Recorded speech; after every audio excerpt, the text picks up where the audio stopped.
Pedagogía del oprimido Paulo Freire.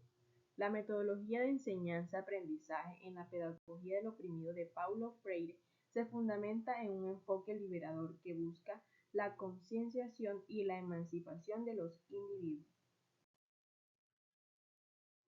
En Pedagogía del oprimido, Paulo Freire argumenta que el rol del maestro es crucial para liberar a los oprimidos de su situación y fomentar un proceso de concientización y emancipación. Freire critica el modelo tradicional de educación que considera opresivo y propone un enfoque liberador en el que el maestro actúa como un facilitador del aprendizaje en lugar de un mero transmisor del conocimiento. El maestro en la pedagogía del oprimido tiene varios roles claros. 1. Facilitador del diálogo. El maestro debe fomentar un diálogo horizontal y democrático en el aula donde tanto él como los estudiantes puedan aprender unos de otros. Este diálogo es fundamental para la construcción del conocimiento y la concientización. 2. Generador de conciencia crítica. El maestro debe ayudar a los estudiantes a desarrollar una conciencia crítica sobre su realidad social y política. Esto implica cuestionar las estructuras del poder existentes y comprender las relaciones de opresión que pueden enfrentar. 3. Estímulo de la reflexión y la acción. El maestro debe alentar a los estudiantes a reflexionar sobre su situación y a tomar medidas para transformarlas. Esto implica pasar de la mera reflexión a la acción consciente y colectiva para cambiar las condiciones opresivas. Y 4. Promotor de la alfabetización política. Freire enfatiza la importancia de la alfabetización no solo en términos de lectura y escritura, sino también en términos de comprensión de la realidad política y social. El maestro debe ayudar a los estudiantes a leer el mundo para poder transformarlo. En resumen, el maestro en la pedagogía del oprimido es un agente de cambio social que trabaja en colaboración con los estudiantes para desarrollar una conciencia crítica y empoderarlos para transformar su realidad.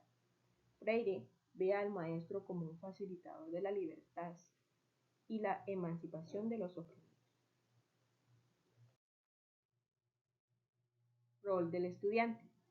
Según Paulo Freire, en su obra Pedagogía del oprimido, el estudiante juega un papel activo y fundamental en el proceso de educación liberadora. Freire propone un enfoque educativo en el que los estudiantes no son simplemente receptores pasivos de conocimiento, sino agentes activos en su propio proceso de aprendizaje y en la transformación de su realidad. Algunos de los roles que Freire asigna al estudiante en la pedagogía del oprimido. 1. Sujeto de su propia educación. Freire enfatiza la importancia de que los estudiantes sean vistos como sujetos, no objetos de la educación. Esto significa que los estudiantes no son meros receptores de conocimiento impartido por el maestro, sino que son participantes activos en la construcción de su propio conocimiento y en la comprensión crítica de su realidad. 2. Participante en el diálogo. Freire aboga por un diálogo horizontal y democrático en el aula, donde tanto el maestro como los estudiantes tengan la oportunidad de expresar sus ideas perspectivas. Los estudiantes no solo deben escuchar pasivamente, sino que también deben participar activamente en el intercambio de ideas y en la construcción colectiva del conocimiento. 3. Agente de su propia liberación. Freire sostiene que los estudiantes oprimidos deben ser agentes activos en la lucha por su propia liberación. Esto implica desarrollar una conciencia crítica sobre su situación de opresión y tomar medidas para transformarlas. Los estudiantes no solo deben reflexionar sobre su realidad, sino también actuar para cambiarla. 4. Participante en la alfabetización política. Freire no se limita a la alfabetización en términos de lectura y escritura, sino que también aboga por la alfabetización política. Los estudiantes deben aprender a leer el mundo de manera crítica, comprendiendo las estructuras de poder y las relaciones de opresión que existen en su sociedad y deben ser capacitados para tomar medidas para transformar esas estructuras. En resumen, en la pedagogía del oprimido de Freire, el estudiante es visto como un agente activo en su propio proceso de aprendizaje y en la transformación de su realidad.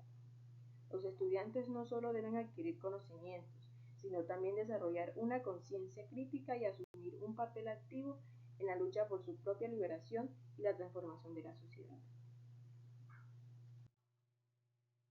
Estrategias que se deben emplear. En la pedagogía del oprimido de Paulo Freire se proponen diversas estrategias y prácticas educativas que buscan promover la conciencia crítica, la participación activa y la emancipación de los estudiantes. 1. Diálogo horizontal y participativo. Fomentar un diálogo democrático en el aula donde tanto el maestro como los estudiantes tengan la oportunidad de expresar sus ideas, compartir sus experiencias y participar en la construcción colectiva del conocimiento. 2. Tematización. Identificar temas relevantes y significativos para los estudiantes relacionados con su realidad social y política. Utilizarlos como puntos de partida para el proceso educativo. Estos temas deben ser contextualizados y problematizados para promover la reflexión crítica. 3. Investigación-acción. Promover la investigación como parte integral del proceso educativo, donde los estudiantes investigan y analizan su realidad, identifican problemas y proponen soluciones. La acción es parte fundamental de este proceso, ya que implica la implicación práctica de los conocimientos adquiridos para transformar la realidad. 4. Alfabetización crítica. Más allá de la alfabetización tradicional, enfocarse en la alfabetización política y la comprensión crítica de la realidad social. Esto implica desarrollar habilidades de lectura crítica, análisis de discursos y comprensión de las estructuras del poder y las relaciones de opresión. Educación problematizadora. Plantear preguntas y desafíos que inviten a los estudiantes a cuestionar su realidad, problematizar las injusticias y buscar alternativas. Esto implica no solo transmitir conocimientos, sino también generar un ambiente de reflexión crítica y acción transformadora. 6. Práctica de libertad. Promover la autonomía y la capacidad de acción de los estudiantes, alentarlos a asumir un papel activo en la transformación de su realidad y la lucha por su propia liberación. 7. Círculos de cultura. Espacios informales donde se promueven el intercambio de saberes y experiencias entre los miembros de la comunidad, facilitando la reflexión crítica y el diálogo horizontal. Estas son algunas de las estrategias que se pueden emplear en la pedagogía del oprimido de Freire para promover un enfoque educativo liberador, centrado en la conciencia crítica y la acción transformadora. Es importante adaptar las estrategias del contexto específico de cada grupo de estudiantes y comunidad, reconociendo sus particularidades y necesidades.